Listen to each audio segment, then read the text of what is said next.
This KFAN podcast is sponsored by Builders and Remodelers, exclusive Twin Cities provider of Elements Windows. Get the highest quality windows at unmatchable value. Visit buildersandremodelers.com for more details. And boom! Common man, no show prep, no solid plan. Spins a yarn, begins a tale. The esoteric approach won't fail. Tune in, it's time for Common Man. Common man, charms the housewives like no one can. What'd you shoot? Where'd we play? Non-stop nonsense on deck today. Tune in, it's time for Common Man. Oh, boy. Why should anybody aspire to be a common man, an average man? Do you realize what it means to be average? That means you're the best of the lousiest, and the lousiest of the best. Now, if we demand more and more for producing less and less, while the have-not nations encourage and inspire and indeed require hard work and maximum effort, if we deify the common men while they encourage and reward the uncommon ones, well, the end result of such a lopsided race as that is too obvious to require elaboration. I mean, it's like, hello?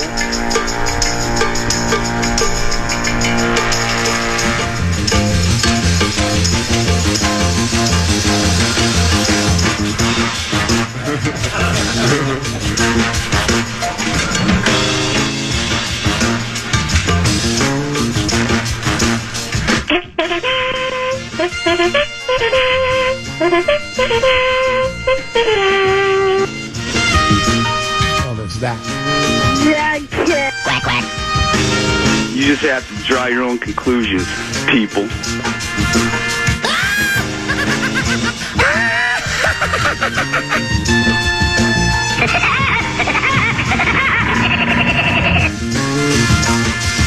Hey, who is Johnny King?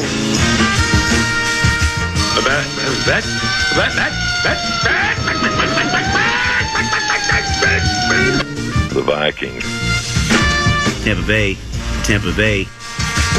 Is wearing women's underwear part of your journal? Yeah, baby. You find this funny, Mr. Grove? You're smiling. Do you find this humorous? No, they're not. Do you find this humorous, Mr. Grove? You're laughing and smiling. I'm just wondering if you do. You didn't answer my question, Mr. Grove. Do you find this humorous? No, I find it keeping with 4 years. At least you're not smiling and laughing now. Oh, I guess you're back at it again now.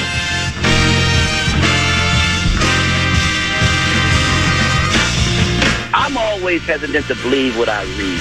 You know what I mean? I think that still it comes down to society. Many times people are forced to believe what they read, and many times what you read might or may not be true. Listen to Cooley. Rosa, you don't know nothing. No, ain't that the truth? Here we go. Let's get it pumped up around here.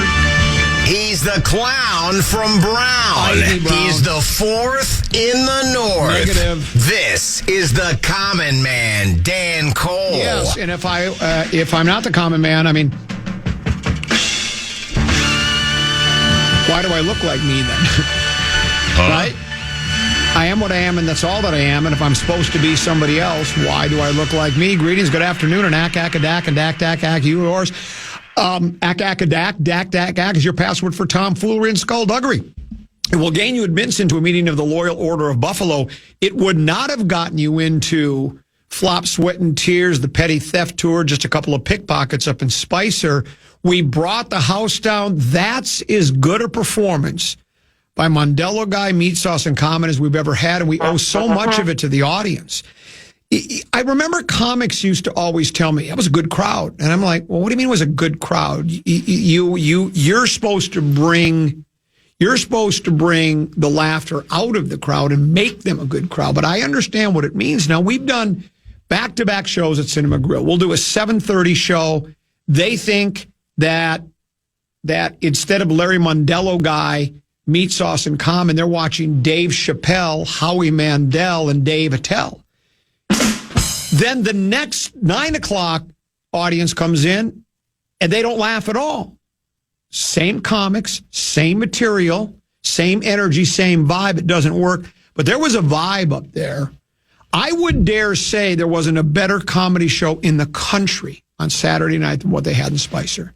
And you can laugh at that all you want. You can say, but you got your Dave Chappelle's and your Howie Mandel's and your Dave Attell's and your Dennis Miller's and your Jerry Stiller's and your Phyllis Diller's, and they're better than you. They might be. I'm not, but I'm just talking about for what we offered and what the audience accepted. It was simply astonishing. I can break that down and probably will. We have an NFL roundup to get to. The Lions meltdown against Kansas City. Postseason play has become. It's the Brewers against the Dodgers. Common wins a bet from Mark Rosen, according to Power Trip Bets. I don't think I owe Tenna an apology, but I need an explanation, or maybe he needs one from me. With that and so many other topics to get to, where do we begin? I don't know. Let's spin the wheel of topics.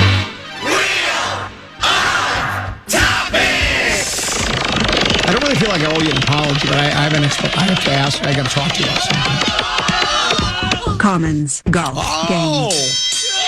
Yesterday, when I played a lot of golf lately. What did you shoot today? Today I shot an 80.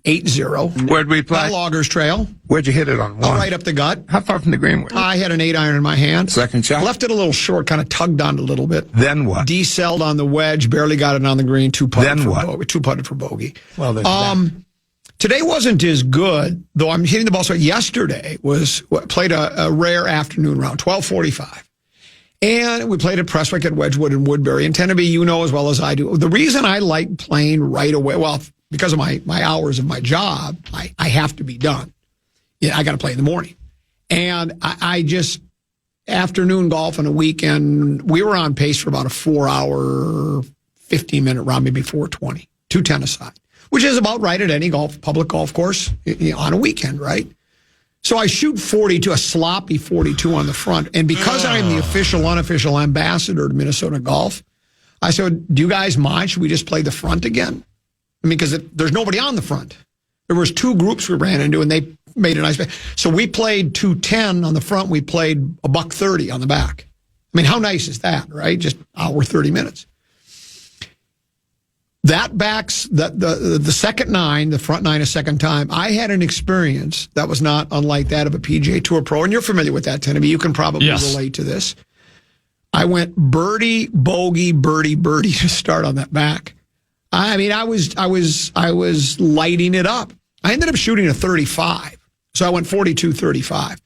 I love the way I'm playing. A week ago, I would have told you I was waiting for a big snowstorm because I didn't want to play anymore. But I feel forced to play because I'm the ambassador. It's a hell of a cross to bear, having to play golf every day. I have to. It's part of the responsibilities. When Ventura, the former governor, Jesse Ventura, gave me the proclamation, it basically said, you need to play every day. And so I do. And I did. And I'm out Thursday and Friday playing golf all day long. Thursday and You've got to be kidding me. Tenna Fitzgerald will be setting set sail on Thursday. Do you have a little tease at all, Tennaby? I mean, anything you want to let the audience know about Thursday and Friday? I mean, a lot of lifeboats, I'm sure, but anything and any surprises? Will you be playing Program Password? Or will you be playing? Put zero thought into it up until this point. Well, now, here's what I'll tell you. That sounds like you're taking after the host of this show, and you probably shouldn't do that. That's really not a good idea. We have some days ahead of us here, but I mean, I'm assuming Rose, it'll be there Thursday. Are we doing spread swing, or are you out on that? Oh, I can do spread swing. You can call in? Yeah, I can do spread swing. Yeah, I'll do spread swing for sure. Let's see, where will we be on that round? Yeah, so 1:30 to 3 is already done on Thursday. Yeah. That was easy. I tee off at 1:40 on the second round. So it'd be perfect. I'll just hit a shot, set the phone. Sure. Yeah, I'll just go. Okay, that's very good. I wonder if I can outlast another boss. We have another boss now. Today, we're allowed to talk about this, aren't we? I don't know why we wouldn't. Yeah, I don't know why. The legendary Greg Swedberg, who has been here longer than I have. He's been programming K102 forever. He's also the senior vice president of programming here, iHeart Minneapolis, and has been ever since I've been here. He's been in my corner forever. He's been my guy. He was my guy before he was your guy, and the only reason he was my guy before he was your guy is because I started here before you. And he's always been there for me, gone to bat for me. And But he now wants to spread his wings a little bit, and he's become. He's in the Country Radio Hall of Fame. Yeah. And he's so good at programming country music. I think his job description, you were there for, I didn't even know there was a meeting. How embarrassing was that when I walked in the door? I knew it was haphazardly put together today. Well, because I knew something was going on. Yeah. Because I walk in here and there's not a soul anywhere, but I see all the salespeople. See, I could have been a detective. I could have been Columbo. There's something bothering me here. That one last thing. There's something bothering me here. I noticed that all the salespeople, they had their belongings on their desk. The gals had their purses there, and maybe some of them keep a sweater over their chair. The gentlemen have their backpacks there. So I know something's up, right? So I go back to the performance studio and open the door. And the rest of us knew something about it because we just received an email. We were able to see it on our phones, but apparently. Yeah. Well, I don't check my phone when I'm playing golf anyway. Yeah. And again, it's no one. We didn't know about it until like 20 minutes before the meeting. Yeah. So that's why I didn't know either. So I walked in and there they were. And Gene Romano was there. He's a big shot from Ireland. He likes me, I think. I just tell him I wing it. You're not supposed to wing it. That's the last thing you're supposed to do. You're supposed to have the show all prepped. I just wing it. And he's all right with it because he knows how tall I am. Congratulations tend to be on another nice report card. Well done. I haven't even seen it yet. I'm assuming it's good. Oh, it's better than we've ever had. Wow. Blow the horn. I want to do this one. Oh my gosh.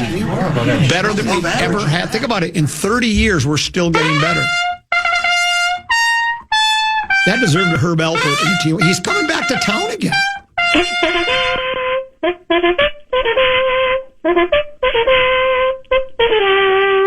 So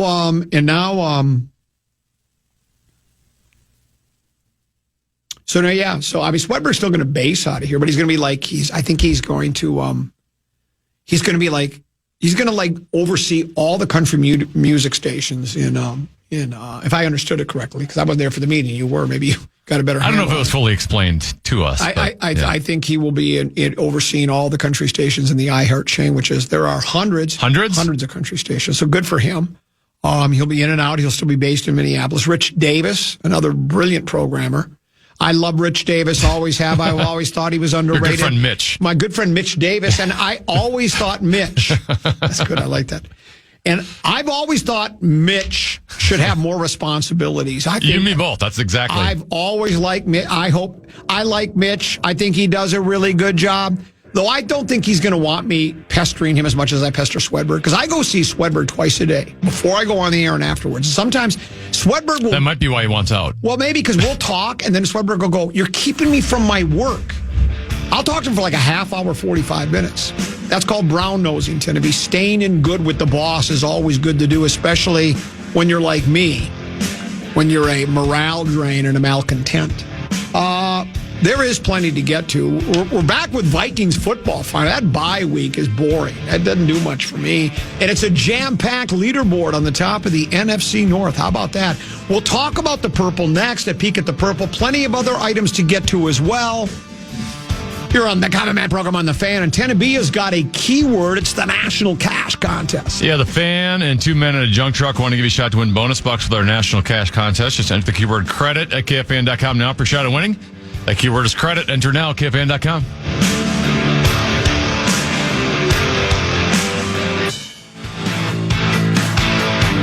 Metallica. It's McCartney Madness. Megadeth McCartney. All week long on KFAN. Stuck inside these four walls. We've got your shot at tickets to see Sir Paul McCartney this Friday at U.S. Bank Stadium. Listen what the man said. He said.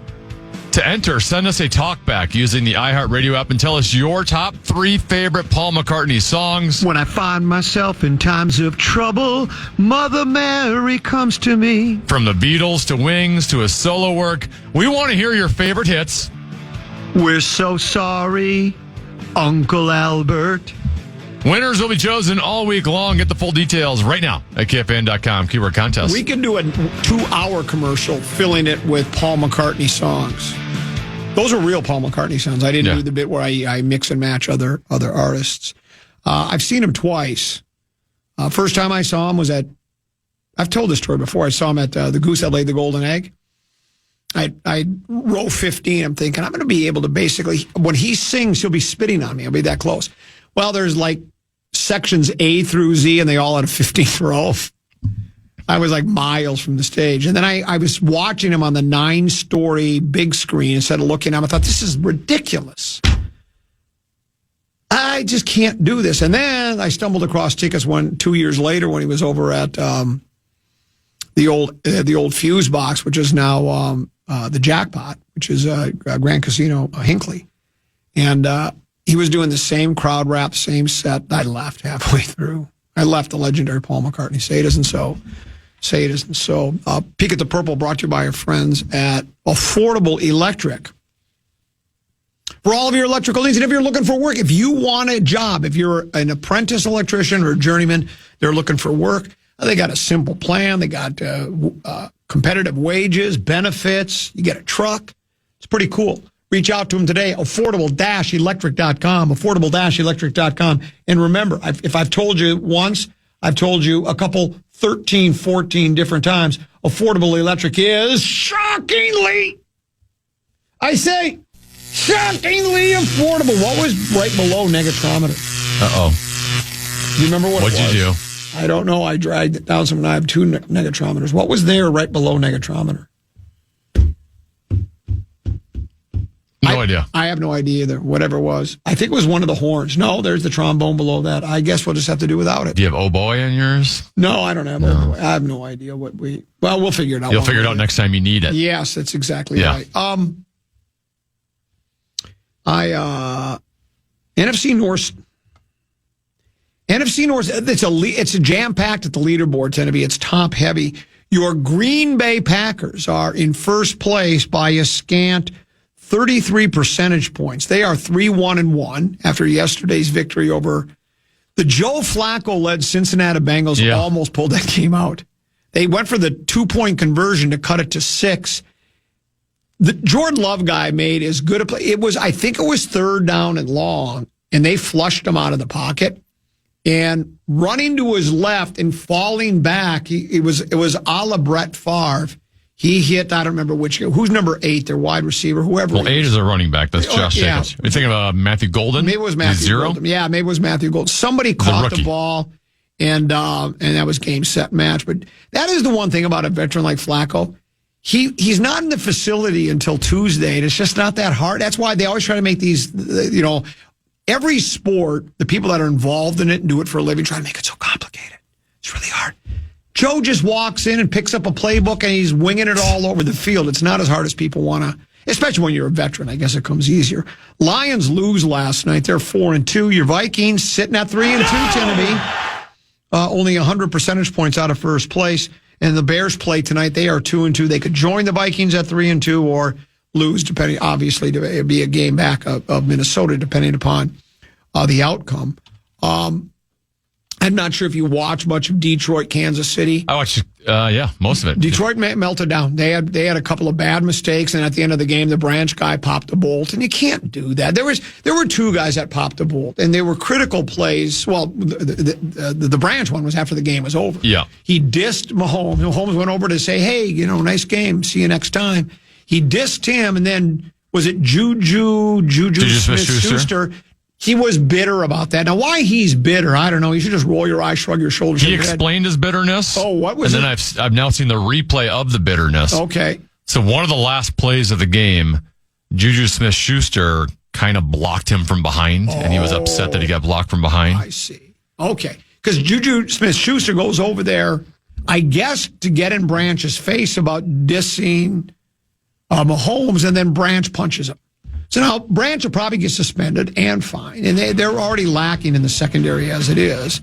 The other one was a critical play where Hutchinson roughing the passer, and was clearly roughing the passer. He took 2 steps, slant. That's frustration, not being able to get to Mahomes all night long. You can't do that. And you got to know out of any quarterback to hit late, Mahomes is not the guy. They got their eyes on him at all times. It was just bad, and then my guy, and I can't be mad at him because Amon-Ra St. Brown is so good. He dropped a critical pass. Yep. And then Goff on the trick play to score their first tutty that got called back. He needs to set. So they kind of self-employed. In Kansas City, when Mahomes is on, Tennessee, I'm not an idolizer and a pedestalizer, but when he's playing like he did last night, he's just so good. So, we'll see what happens tonight with the Bears. The head coach of the soon-to-be Big Game World Champions, Kevin O'Connell, will have his news conference coming up on the other side of the break. That's next. Common Man program here on The Fan. And by the way, Peek at the Purple brought to you by Affordable Electric. Affordable-electric.com.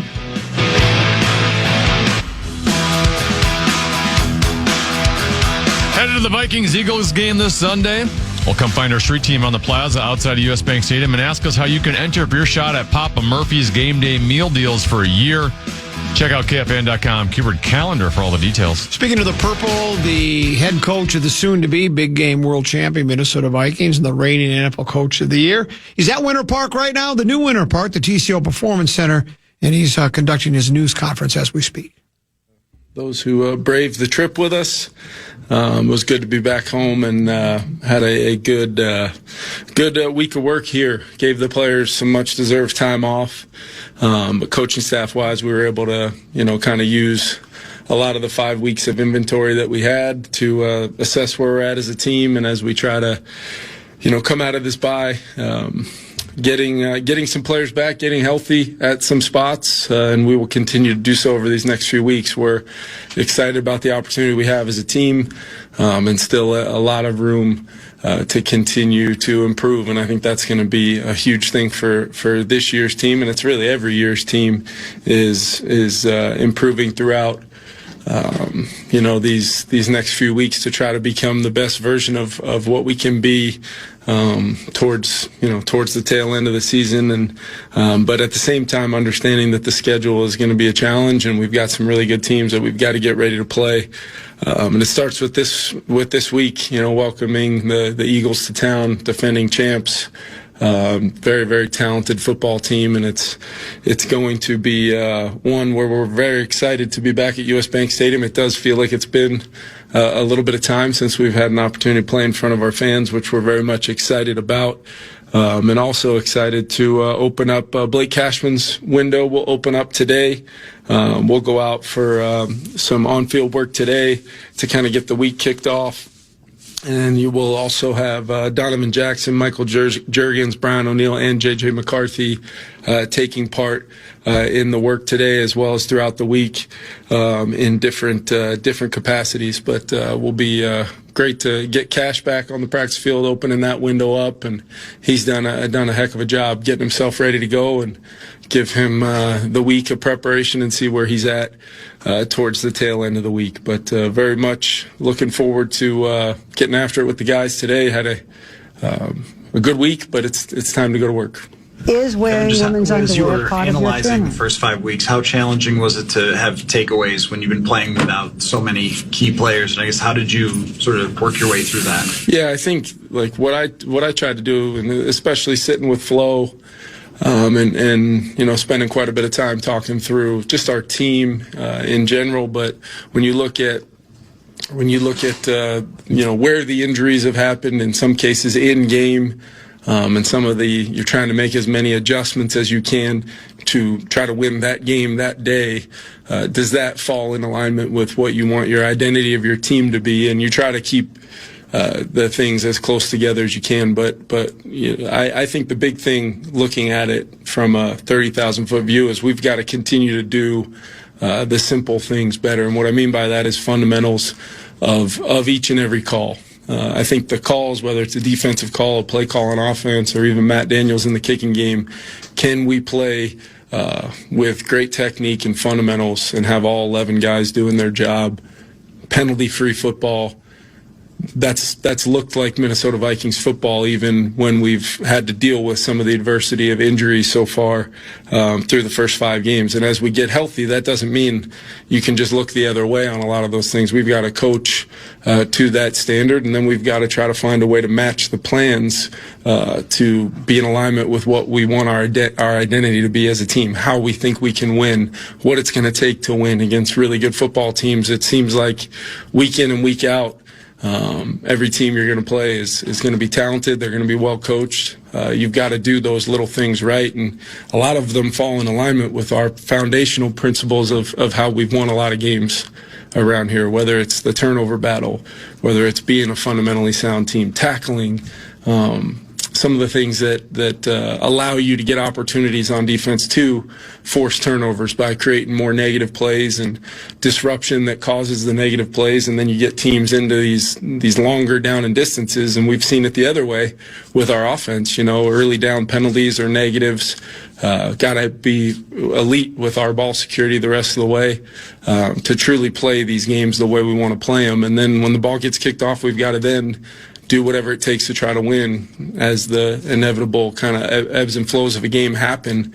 But that doesn't change the fact that we've got to prepare, and it's my job to prepare the team in a way to go out and win games the way we know we can play. And we've got to just make sure that standard is being met.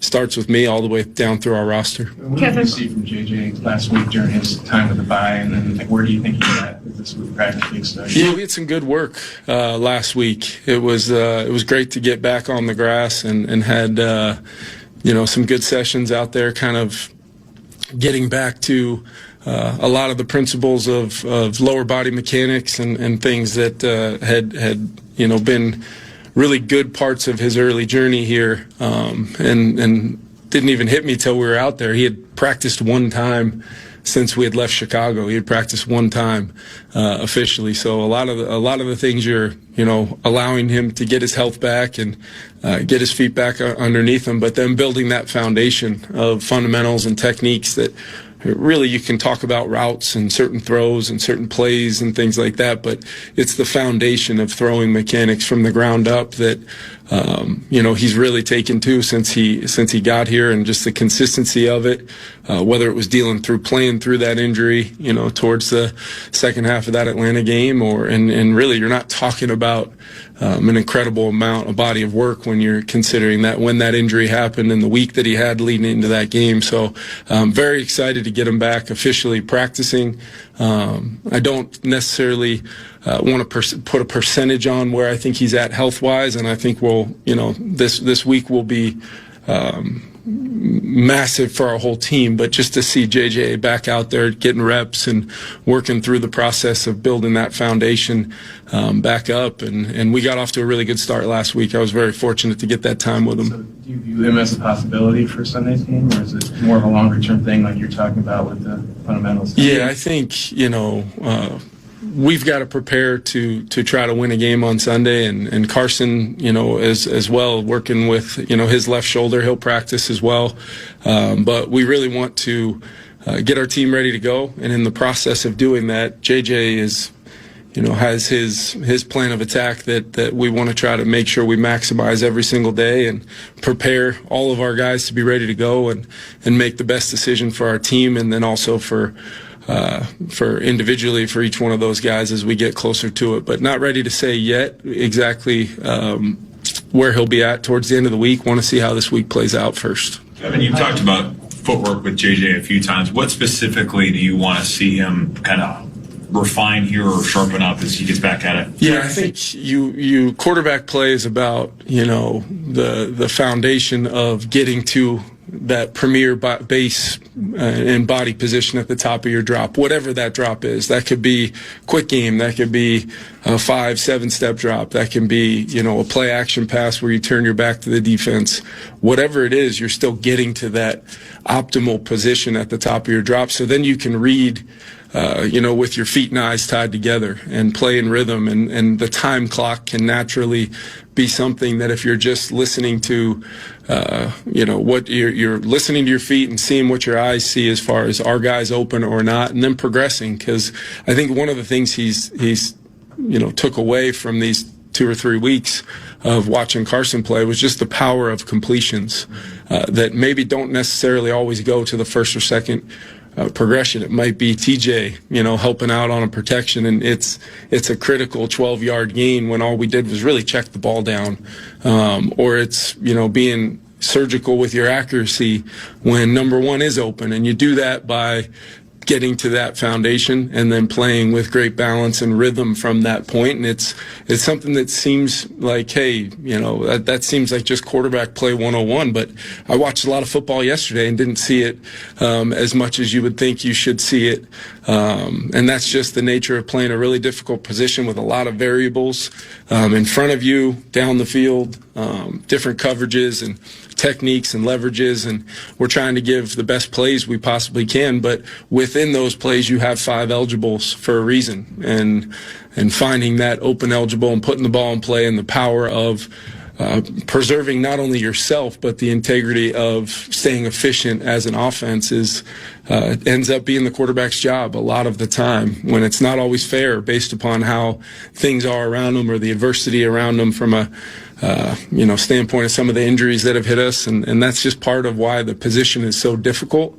But the beauty of the work last week was, this is purely just about, let's just work on the technique and fundamentals and break it down to a place where we can really take tangible, wow, that felt different, that felt great, or that's how, that's why we coach it like that. And pretty soon he's throwing the ball great and he's got a smile on his face, and you're stacking reps upon reps that will matter as now he gets to transition to actual real reps on the practice field. And having the extra day here to get a little head start will be great, and then we'll work through it from there. Where is Carson with his shoulder just coming out of the last week? Yeah, he was sore coming out of the game.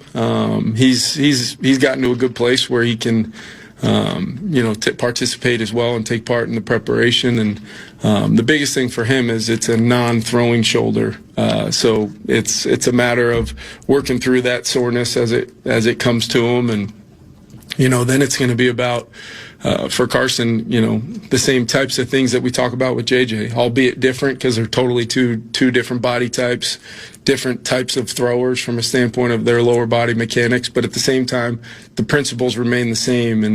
And I think Carson's done a really good job of, without a bunch of time on task in the offense, understanding, that completion mindset. And I think even some of the times where he's maybe tried to hold on to the ball or create a play, that's led to maybe taking some more hits than he needs to.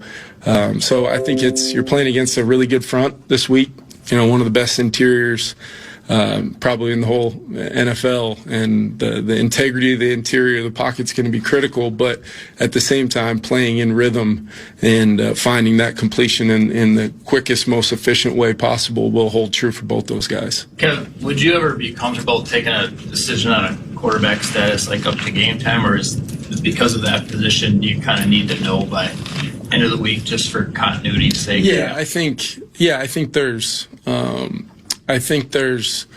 the decision that is the public one, and I think there's the decision one with what we're going to do for the game. And those two things can be on different timelines, although I know that's not the most comforting thing to share with you guys. But there is a feel of making sure that we're preparing the quarterback position for the game, knowing that we've won games with two different guys this year, and we've found a rhythm at times on offense that, as much as that quarterback plays a huge role in it, we've got to make sure our offense is prepared to play with that true all-11 mindset, because when we've moved the ball pretty consistently without some of those early down inefficiencies that have caused us either to be in third and longs and not be able to stay on the field, or, the early down, put the ball on the ground turnover. With, you look back at the last game, we had 2 fumbles, both of which I believe took place on 1st and 10, in a pretty optimal position on the field. One when we had been driving the first drive of the game, and then later on when the defense was able to get a stop backed up, we get a good punt return by Miles Price, and then we put the ball on the ground there. And every single one of those has their own stories for sure. Our ball carriers, they've heard it from me already today. They'll hear it every single day from here on out. But ball security has to be a premium for the way we're going to win games. And we were able to overcome losing the turnover battle. We lost the field position battle. We lost a lot of the metrics that say when you lose those things, you should lose those games. But we won the football game because we did what was required to win that game. But that does not mean that there's still not a lot of things we need to improve on to be a little bit more consistent as a team. And the quarterback position is obviously a part of that, Dave, but at the same time, we've got to prepare that position just like the rest of our team, where it's principles of playing good football that I think can be our separator, and then we allow the health and kind of the readiness factor to help drive that decision later on in the week. How is Van Ginkel doing? Yeah, he's doing better. He's going to be working on a side field, early on this week, and then what I see is, his workload hopefully picking up as we go. I don't really have an update on his availability for Sunday yet. Want to see kind of how he does with some of that side field work, and he'll be a critical guy to get back in there when we can. Just from the nucleus of our core defensive group, he does so many things that help make a lot of the calls go. His versatility, allowing other guys to be kind of back in kind of their sweet spot for their role within the defense. And then I think a guy like Blake Cashman coming back is critical as well, because he assumes that green dot position, and we have just seen since we got Blake, when he's out there and we're playing the type of defense that we've been accustomed to seeing, Blake's got a lot to do with it. So very, very excited to get him back, and Gink's going to be on a timeline here that I don't necessarily have at this time, but I do feel positive about where he's at today and moving forward. Kevin, you spoke earlier about the identity. You guys kind of had to be in survival mode injury-wise, also traveling. What is the identity you think of the team now, and what do you want it to be, or is it the same right now? I think the characteristics of our team need to be consistent regardless of who's on the field. That's been one of the things that I haven't liked about some of the turnovers, or we've got to force some more. We forced a good chunk of our turnovers in one game, and that was a great performance by our team that day. And I think the score was indicative of a lot of things looking like they were in alignment with how we want to play.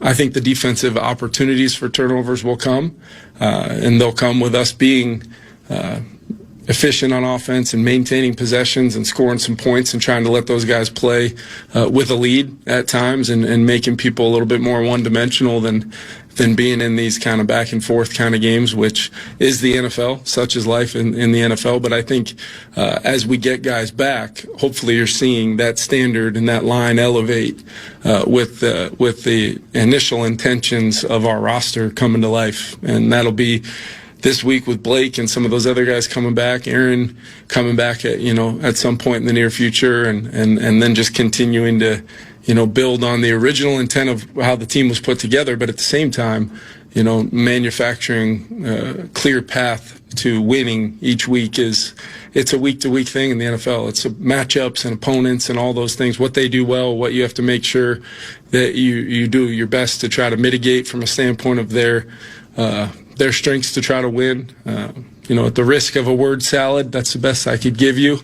But I'm sure that still can be interpreted as a salad, so I'll stop there. Kevin, what stood out as you watched a lot of football yesterday, and how do you analyze the landscape of the NFC? Yeah, I think, there's so many games where I'm sure fans watching them like I was watching yesterday, it is very, very, it's razor thin, the difference between a game looking certain ways and not, and being a down to the wire, back and forth thing, and just the ebbs and flows of games, and with the way, it seems like the one thing that always hits me is just you watch college games on Saturday and then you watch pro games on Sunday. The games fly by.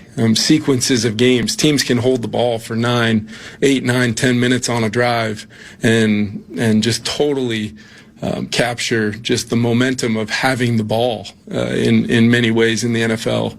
And then you start looking at you could be averaging over 6 yards a play, and you can be efficient and all these things, and then you look up and it's the middle of the third quarter and you've run 30-plus plays, as opposed to trying to get to that 60-plus number.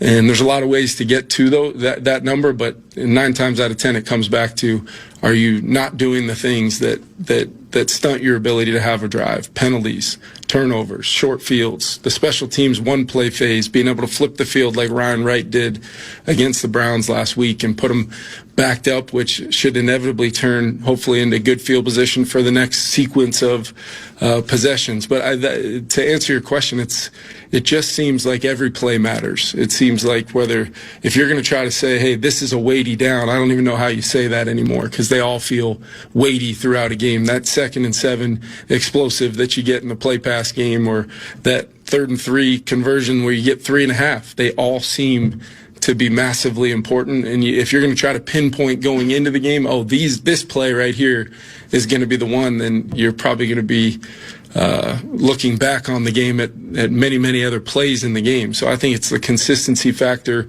playing good football with good principles of tackling, guys communicating, guys all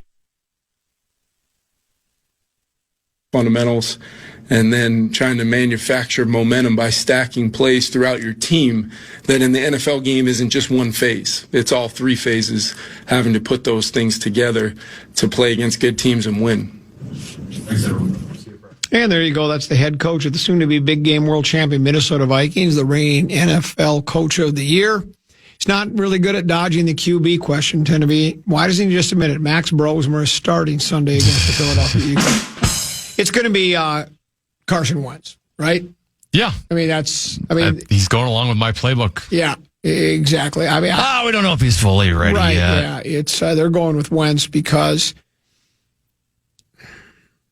if McCarthy wouldn't have been so bad for those 7 quarters, it'd be a different thing. I think if he'd shown, hey, we played pretty well, played okay. I made mistakes, rookie mistakes that you're going to see from a guy, but it was so bad, as we talked about earlier. And I get the frustration of the hardcore fans that feel like this team's going nowhere fast. That regardless if it's Wentz or Bros or McCarthy, the team ain't getting to the big game. And you know what? Odds are they're not, right? Just because that's only 2 teams get there, one out of the NFC and one out of the AFC. We haven't been there since 1979 or 77, whatever it was. But the organization ain't going to play it like that. The coaching staff, the players, the organization, they don't play it like that. They play like we're a game out of first. And so guess what? We're going hard. And so breaking news, NFL related. Yes, we already have a coach fired in the National Football League. Let me guess.